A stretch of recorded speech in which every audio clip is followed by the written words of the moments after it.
Отношения без внимание, жени без страх, деца без бащи, мъже без топки, чувства без сърце, образование без стойност, младежи без възпитание. Всичко става без, даже и надеждите са без край. Така че всичко това ме оставя без думи. Но, мога ли... Закриви да си тръгваме. Аз започвам с новините. Новините, защото те се събраха, те не са малко. Преди час се запали данъчна служба, хората помагаха с каквото могат. Въглища, дърва, бензин. В Рио, това не съобщи колегата Райчев, полски лекоатлет така се заплече в финалната лента, че успя да спечели състезанието по художествена гимнастика. Компанията Мерцедес обяви, че през 2017 година ще пусне в продажба автомобили с изкуствен интелект. Само че в България тези автомобили няма да се продават, защото ръководството на компанията се опасява, че те масово ще избягат обратно в Германия. След дълго наблюдение на маймуните от Софийския зоопарк, учени от БАН установиха, че те всъщност знаят как да станат хора, но не искат. Доцент Георгиев неволно поиска студентската книжка на жена си, с която тук що бе правил секс. При пожара в психиатрията са пострадали 18 човека, 7 Батмана, 4 Дракона, 9 Елфи, 2 Вселенски разум и 1 Покемон. Склад за боеприпаси отново набира персонал. Това е едно обява. Отново набира. Продължавам да чета бързо, защото знам, че времето ни е скъпо. Time is money. В Перник откриха паркинг на няколко нива, но най-горното ниво се достига след като избиеш всички противници. На изпита по латински студент двойкаджия без да иска призова дявола. Радостна новина. Мои колеги инженери в завода за чугуни и отливки започнаха да правят детски играчки. И казаха, с нашите играчки винаги ще намерите детето си там, къде са го оставили.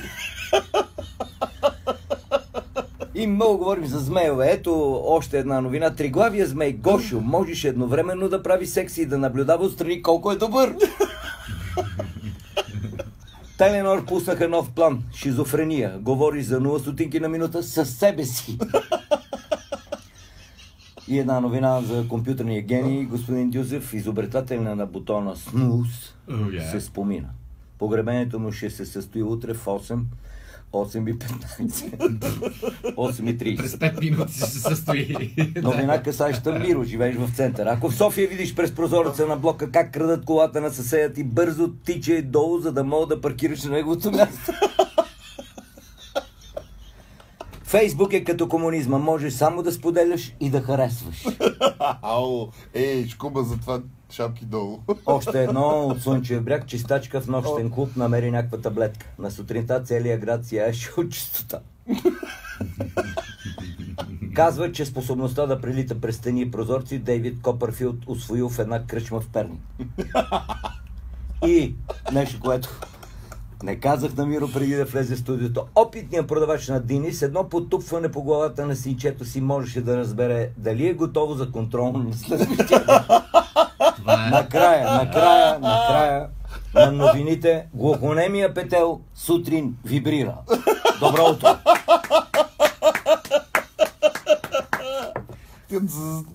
Само да кажа, че се включиха веднага колегите от Варна в рамките на твоите новини, черния хумор. Двойки в Варна вече пробват новата секс поза Анита Мейзър. Това е черен хумор. Аз има и писма на слушатели наши, ще ги зачита на Бегон. Членове на партията. Вижте колко сме гениални ние от партия България без граждани. Кирил от София пише, казва, че красотата ще спаси света. Качих се вчера в автобуса в най-голямата жега и огледах лицата около себе си. Изглежда, че света няма да бъде спасен скоро. Стоян от Джека Люлин, 39 годишен, вижте какво невероятно писмо. Когато пуша на балкона, никога не хвърля фаса навън. Браво! Защото се опасявам, че вятъра може да отнесе фаса в някой прозорец, да запали пердето, да гръмне газовата инсталация, хора да умрат, да почне следствие, да се установи, че аз съм виновен, да ме покажат от телевизията и майка ми да разбере, че пушим. Всъщност това е тежкото. Рафаел Спиридонов от Лозенец. Най-страшното нещо е, когато лист хартия заседне някъде изкопираната машина в офиса, ти не знаеш абсолютно нищо за устройството на машината, но знаеш прекрасно какво има изкопирано на листа. И накрая, вижте какво става пак по дискотеките. Станислав от Слънчев бряг. В дискотека бутнах един, оня ми се извърта и вика, какъв ти е проблема, бе? И аз като започна да му изброявам вече 20 часа плачем. Какъв му е наистина проблем? Много са проблеми. Добро утро, чувате ли ни? Чуваме се. Доктор Миро.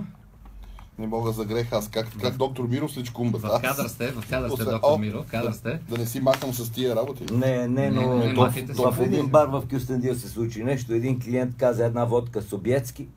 Келнерката рече "Сошто?" Защо? Това е една истинска история. Един мой приятел с него в Тамавер влезли в някакъв бар някъде си и той е казал едно курвоазие. Бармана каза, едно какво? Дай една бира. Ква ще да е? Един бърз руски от един наш приятел Паш Стражаров, поздравявам го. Наташа Ростова, от детство си възпитана в Институт за благородни девици във Франция, вече на 17, се завръща в Русия, посеща и майка й. На границата Наташа се прехвърля на конен екипаж, там, как се каже, там, тройка. Да. Кочияша, както подобава в такива случаи, удря кобилата по задника с възгласа "Ди", кобилата не помръдва. Той я удря отново и крещи "Тръгвай!" Патко заспала. По дяволите. Да. Кобилата, Патко, нали се сещате? Да. Кобилата потегля. Маминка е в шок. Наташа пита: "Мама, какво е това?" Патка. Така. Маман връща: "Дъжд е в Русия, така наричаме ласкаво конете." С това приключва въпросът. Минало време, първия бал на Наташа танцува с кой? С поручик Кръжевски, разбира се. И решила да блесне съзнанията по-руски. "Кажете, поручик, вие имате ли атка?" Ушашавания, може би за първи път в живота му поручик отвръща: "Не." Тя казала: "Само да знаете аз каква имам." Цялата е рижева, на петна, и като я почествам, прави така: "Фрррр."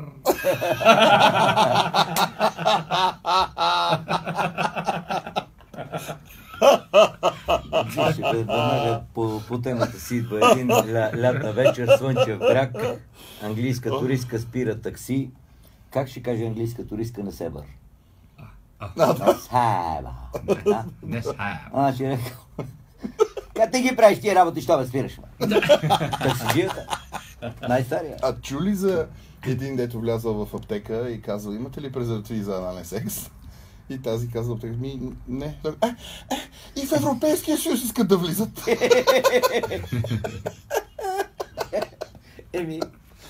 Хубава работа. Георги се включва бързо. Когато вкуси кебабчетата на гарата, виетнамският турист почувства вкуса на родината. Аз ще съобщя, че има едно протестно писмо от един инспектор от КАТ, който изразил загриженост по повод новата инициатива "Пил си, викни такси, нека спечели шофьора, а не катаджия." Това е нелоялна конкуренция, казва той, сравнявайки тарифите на таксита с тези на катаджиите. Това си е явен дъмпинг. Има една стара история, дето един продава кебабчета и върви му опашка, хората купуват, явно не съм лоши кебабчета, един става отпред. И му казва: "Искам да знам, тия кебабчета мялкали ли са и са лаяли преди ти тук да почнеш да ги продаш?" Кебабчетата казва: "Пич, ходи си по пътя, не си длъжен да купуваш, ако искаш." Не. Аз искам да знам дали са лаяли или са мялкали тия кебабчета. И кебабчетата съм казал: "Пич, задавали са тъпи въпроси." Така дюнерджията по инерция. Увай поредния дюнер в памперса на внучето. Това ще ви се отяде. Много екзотичен вкус ще се Това получи. за закуска много добре ги разказвате тия. Добро утро. Сега и за памука, ако каже доктора, нищо не го казва. Петък. Добре. Поздрави от Иван Мичев. Да кажем, че сме Facebook Live, ама те хората са вече 50 и кусор ни гледат на живо. Сутрешно с нощен поздрав за компанията. Винаги трябва да се пие с мярка, в противен случай рискувате да изпиете по-малко. Да. Мярка. Да не се стискаш чак толкова много. Да, За това е тази приказка. Мернах втория ден за малко. Тоест... Мернах втория ден за малко. За малко. Не трябва да... Сашко, по тая тема. Господине, вие с цел ли ме преследвате? С цел, няма да е с половинка. И като каза така, дето, сещате тази пак стара история, дето две момичета изпуснали влака за селото там в града и се въртат по гарата, какво да правят? Сега чака утре сутринта в 7 първия влак. И някакви две момчета ги пък прибрали, няма те кавалери, няма ги остават така момичетата. Пичове са двете момчета, връщат ги на гара сутринта за 7 за влака, двете се събират, вика: "Ко правих ти?" Тя каза, какво правихме? Бама цяла нощ. А ти? Добро утро.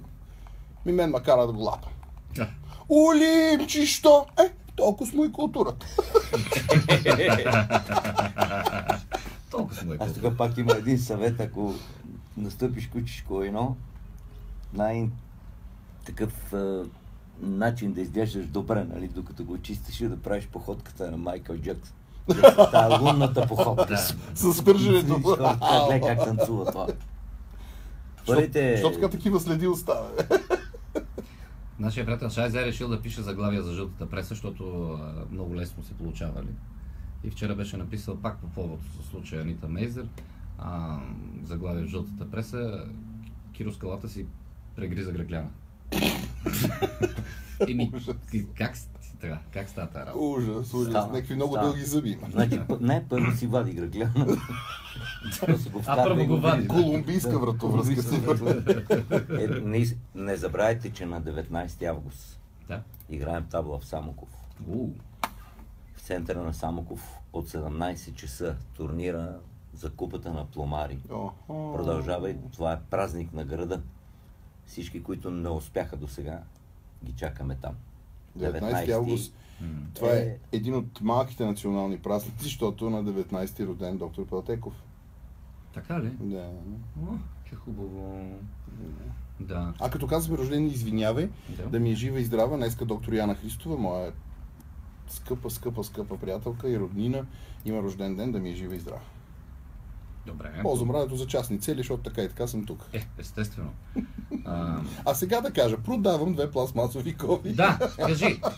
Търси се джип Sequoia, удобна цена. Да, по-хубавата е хубава цена и с всички екстри, ако може. И аз да кажа, когато ме помолиха, загубили са 3 крако куче, отличителни белези, като пикае пада, който го върне в Люлине срещу възнаграждение.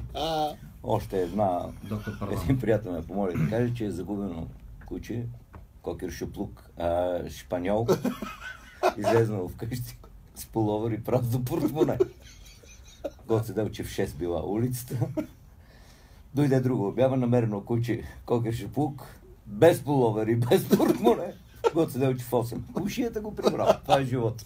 Знаеш ли какво е? На 2 крака и кърви. Не. Половинка куче. Чиста лъж. И защо са? Да. Спираме. Имате поздрави от нашия приятел Ники Николов Сендра. Здравствуйте, Николай. Как дела? Николай и в България сега може пътува към Камен град Панагюрище, където и ние ще пътуваме, може би следващия месец, на почивка с съпругата си и с децата. Той за кратко си от Москва тук. Но как дела? Вчера се видяхме, разказа много интересни истории от Москва. Пак ни покани. Не е представление да правим, да идем да разгледаме Москва. Сашо Кумбата е бил в Москва много пъти, ти обаче не си бил да. Бил съм 3 пъти. В Москва? Аз си мислих за Санкт Петербург. Да. Тогава вие си оставате тук, аз заминавам за Москва. Аз удоволствие ще отида 4 път, защото... Да си гледат Москва. По-добре звучи. Москва е една дума, Санкт Петербург са 2. Нишкаме на двете. По-голямо място. По повод за секвоите се сетък бе каза, че в Русия са по-евтини. Секвоите? Не може да бъде. Да. В смисъл дърветата секвой, не джипките секвой. Ти знаеш за какво говоря. Айде да идем да си вземем тогава джипка секвой от Русия и ще се правим на колела. Да. Това са 2-3-8 хиляди километра. Трябва да прекъсваме, обаче с едно умотворение от колегата Шайзе искам да ги хвърля тотално в туш, за да прекратим това своеволие.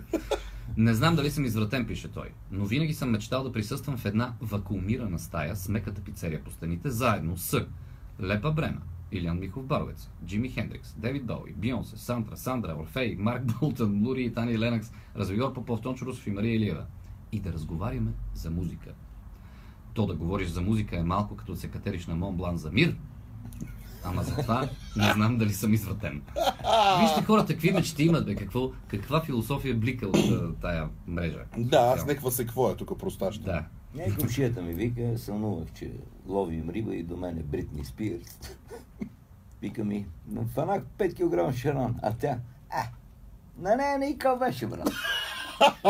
Съни ще имат хората. Като каза риба, един се прибира вкъщи и каза на жена си, скъпа, приготви се, ще ти изям цялата.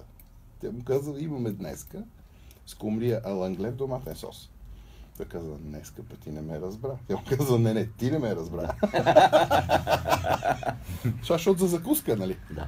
Добре, уважаеми. Благодаря ви за вашето съдействие в сряда и за доброто настроение на нашите милиони слушатели по цял свят. Така че поканя ви в петък отново, нали, защото то така не може само с една серия да се мине. Ами то хубаво. Да. Вие, господин Тоджаров? Шудно. Да. Айде. Лойте ни в карати 5 гола.